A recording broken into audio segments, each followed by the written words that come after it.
Right. Hello and welcome, Just a Family. This is Giving You Something to Talk About. I'm your host, Melissa Krechler. Today, we're going to be talking about suffering in silence. What is that like, what it means, and not waiting until it's too overwhelming to talk about it. Our sponsor today is She Is You. Join the sisterhood and become a midlife warrior with the membership. She is young. SheIsYouMag.com. Go and check that out. Link in the description.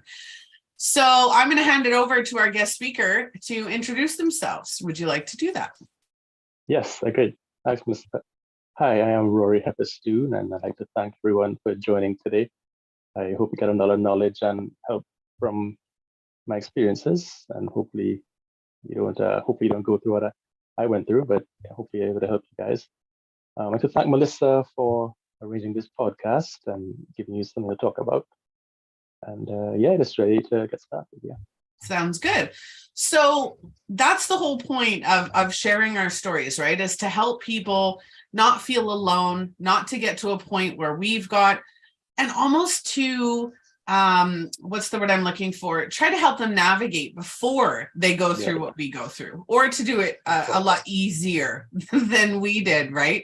That's the beautiful part about sharing our stories. So would you like to share your story about what it was like to suffer in silence and what that looked like for you?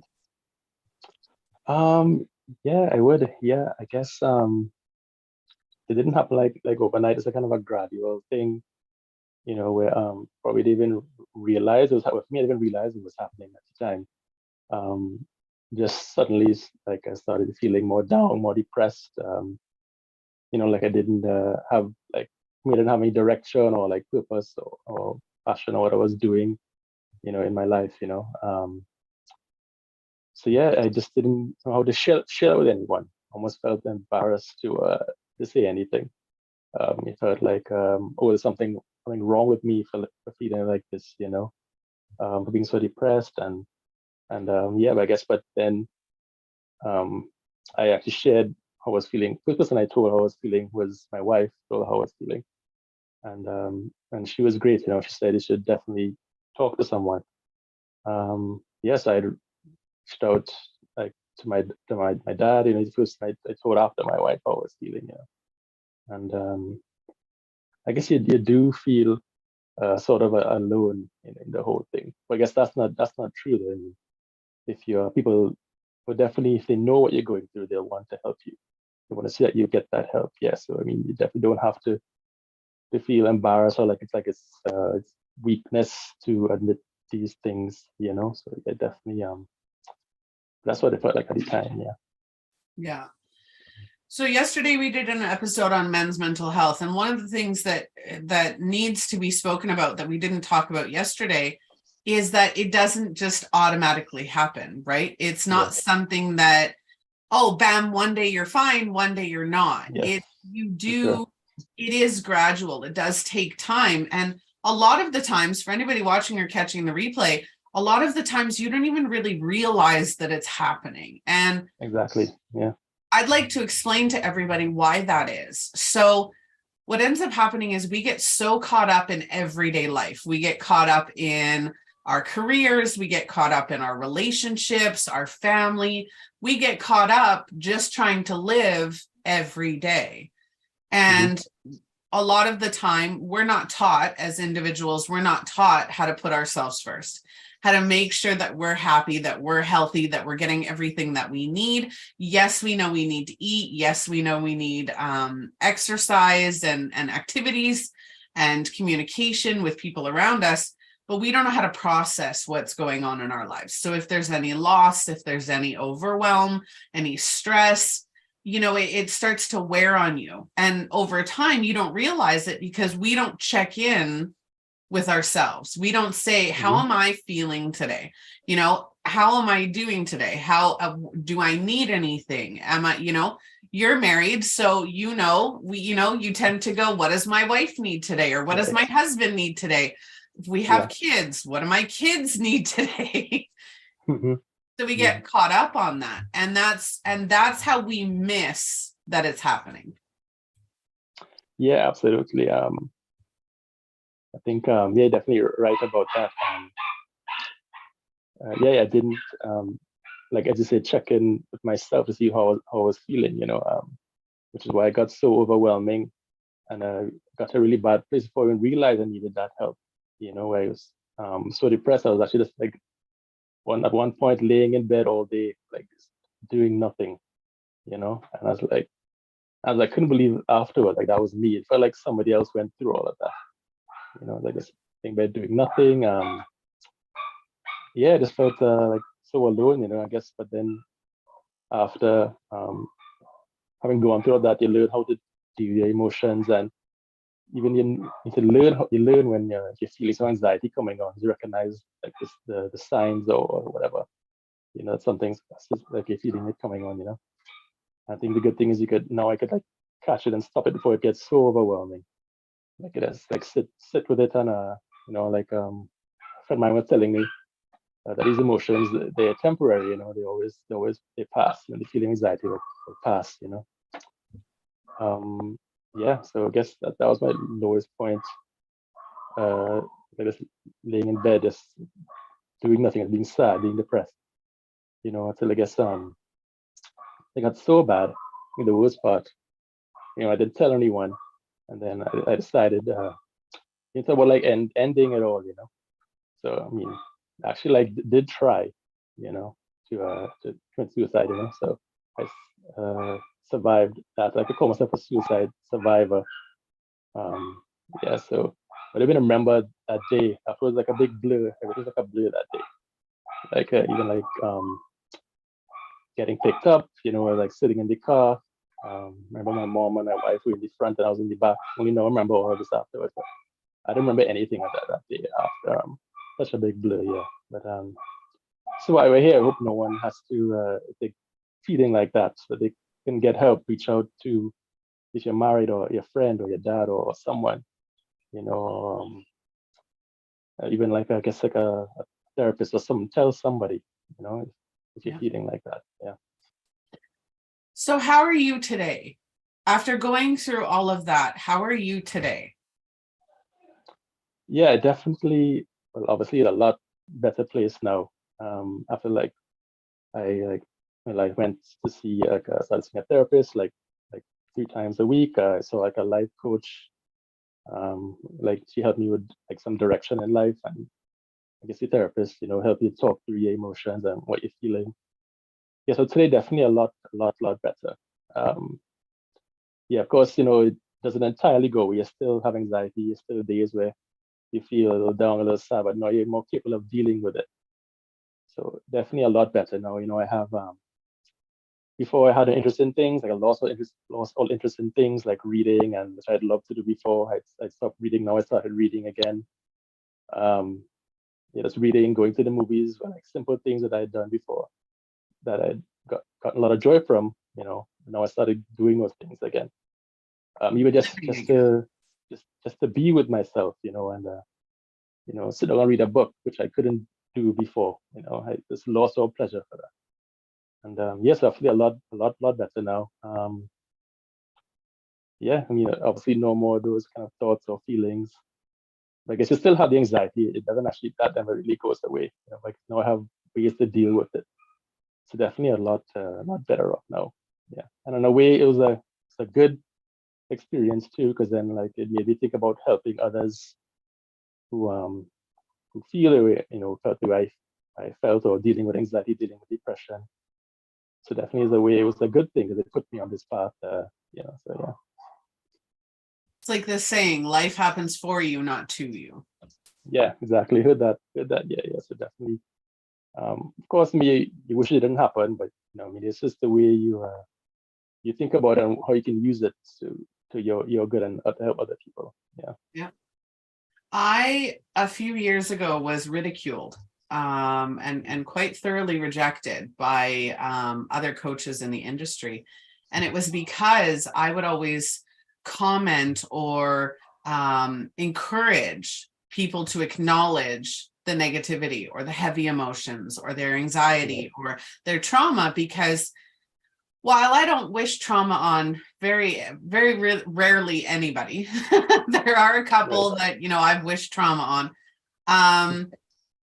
But I don't wish trauma on anybody, but it is a part of life. Everybody in the world is going to experience trauma in one way or another, whether that's emotional, physical, mental, spiritually, or energetically. We all experience trauma. The key to that is understanding what it means for us, right? Look at yourself now, being able to share your story, being able to help other people who maybe feel the same way that you did, or are in a similar position to you, to where you were, and saying, it does get better. You can ask for help. There's no embarrassment or shame or guilt for feeling the way that you do. At the time, you don't think you'll get better. It seems so impossible. So even to get out of this hole that you're in. Like the first day, I was supposed to go my first day of therapy. My wife came over, my brother came over, my younger brother, and he was away at the time, but he was here on vacation. And I was like locked in my room and said, it's not going to make any difference going to therapy. It won't help. It won't matter, But then they they made me go. So now I'm like so glad that they did, because it was a definitely uphill struggle, but definitely, I say, it definitely can help. Don't feel it won't help. Don't feel it's so impossible that you can't do it. Yeah. So for anybody watching or catching the replay, what would you suggest to them would be, those key things that helped you? Well, definitely a good support base. Definitely get your family involved. Tell your wife, your brother, your dad, somebody. Definitely don't keep that to yourself. Get a great therapist or like a life coach, like I did. Exercise was a big help. Exercise, photography helped me a lot. There's something that you can just get out of your head a little bit. Just go out there. So I got into photography. But main thing is then have a good, solid support people behind you who are rooting for you and supporting you, and they're there to whatever you need. But I guess the first thing is don't feel like there's something wrong with you because you feel like this. And I think as well, from a man's point of view, you feel like you're weak or whatever. But and men can't cry and stuff. But I cried a lot that whole thing.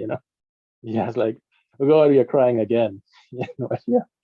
I cried a lot, but I don't feel ashamed to ask for help. I think those are the main things I would remember. Yeah. Our guest yesterday said, be a burden, because you're not actually a burden, right? Let your friends and your family and your support system, like you said, let them help you, let them be there for you and help you through a place that you don't think you're going to get out of. Yeah, exactly. That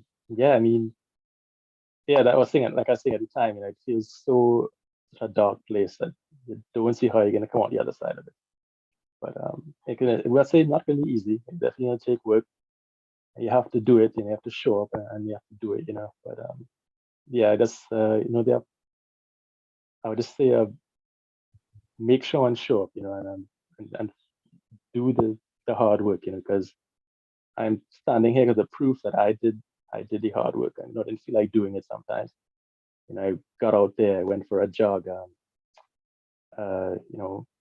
stuff like that. But have that support team. That's key. Yeah. Yeah. So suffering in silence, it's a lot of people do it, majority men and women. So it's not gender specific of suffering in silence. Yes. We do have a guest speaker who's a male on the show. So definitely talking about a men's perspective, is that thought that crying is for sissies or emotions are for girls or whatever that looks like. You get an entire generation of men who are stuck in an emotional place, right? Not knowing how to process trauma, not knowing who they truly are.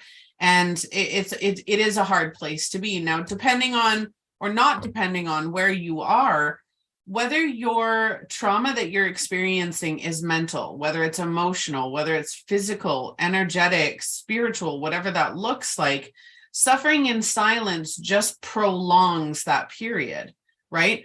If you're suffering in silence, it means you don't know how to get yourself out of it. You don't know how to move forward.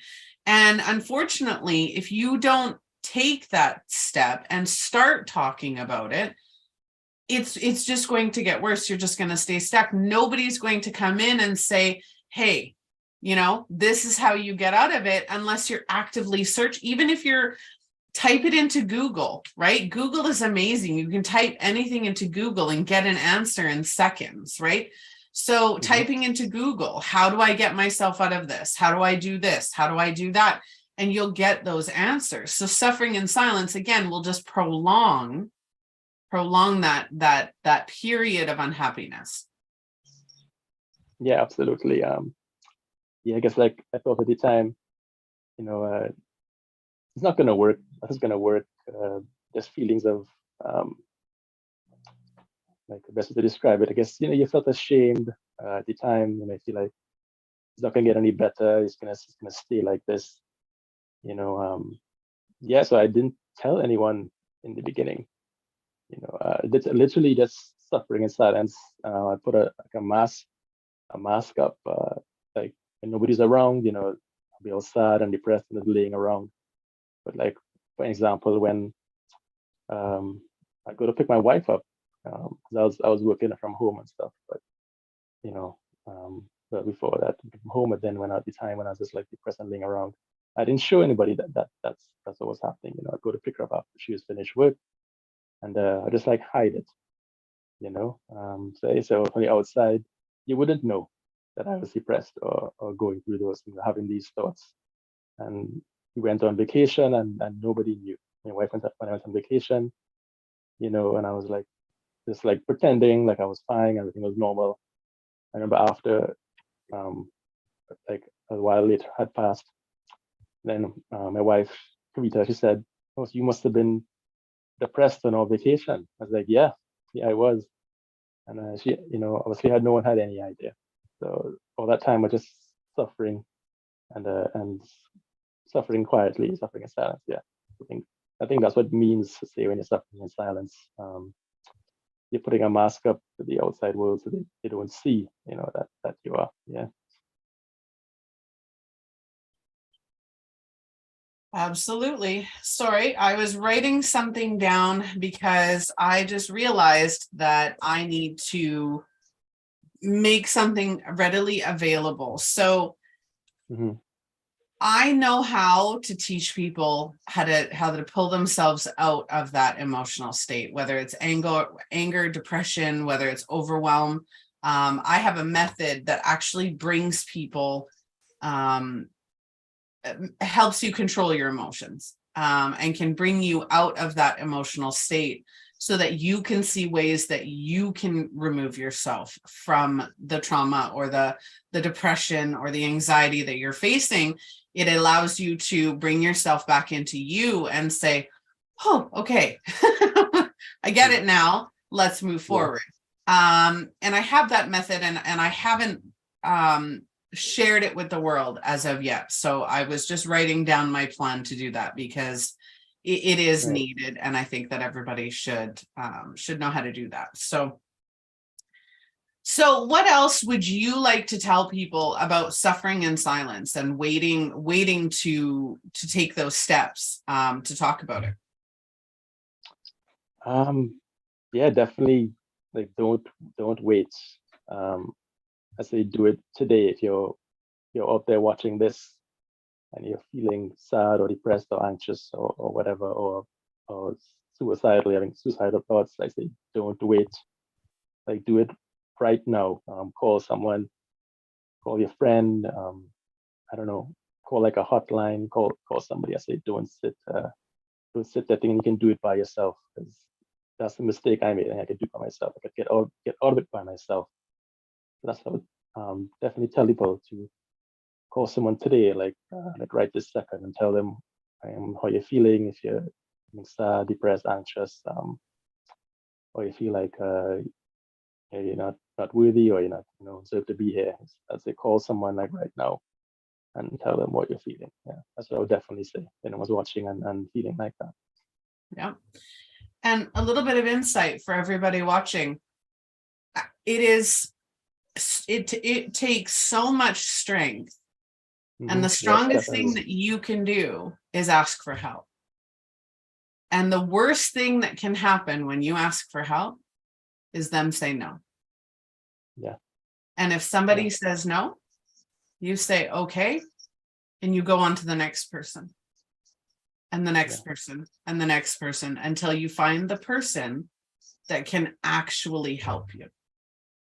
Yeah, definitely agree with that. I think it's definitely a sign of strength when you can ask the help, that you need help, that you're vulnerable, to show someone that you're vulnerable, that you need help. It definitely doesn't show that you're weak. It's the opposite, that you are so strong that you can ask help and admit that you need help.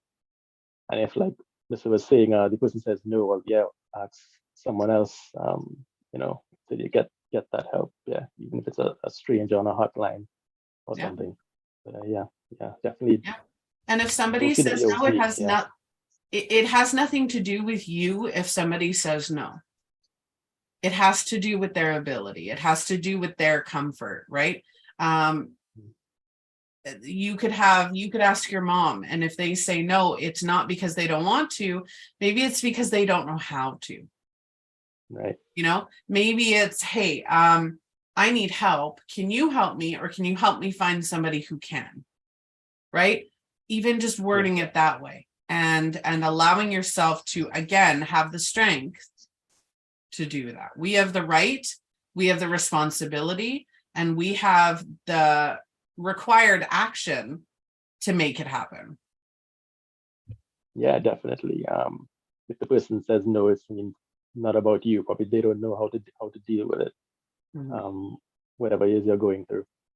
And but I would always just remember that there are people out there who will help you. I'm sure there's someone you could call right now and pick up the phone, and they will say, "Oh, I didn't know you're feeling like that," but yeah, they will definitely help you. Because even to my wife, how I was feeling, and I was, maybe she didn't know how to help me at the time, but she's like, call your dad, because he was like he's a doctor and a psychiatrist, and so it's like, that's the first step I took, was telling my wife. Then I told my dad, and got me the help that I needed, and all the family, my mom, my brothers, all of them really supportive, so don't feel ashamed to ask for help or tell your family how you're feeling, for sure. Yeah.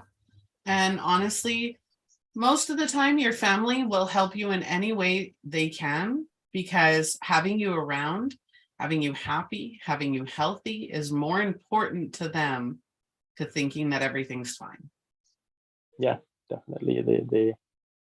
They want to know, how I was doing. They'd come over after work, like my older brother come over after work, check up on me, and he's like, yeah, let's go in for a jog. He dragged me into the car, because the time I had to be dragged into the car, I didn't want to go. But so he came by every day. My other brother was here. He'd come by every day and hang out in the room with me. My wife was obviously very supportive. She came with me to therapy and all this stuff. Even now, she still like, hey, you're doing okay, I was like, yeah, I'm good. Check up on so how you feeling today? Just little things like that. But definitely have that support base. That's definitely going to be a big help. Don't do it alone. Don't suffer in silence like I did.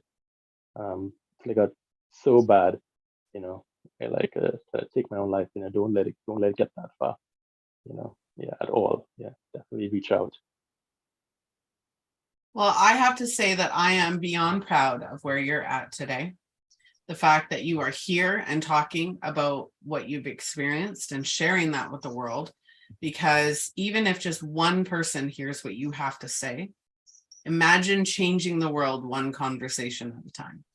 That's what I value. That's what I find so empowering and so passionate about this show, is being able to change the world one conversation at a time. So I want to say thank you for being here. Sure.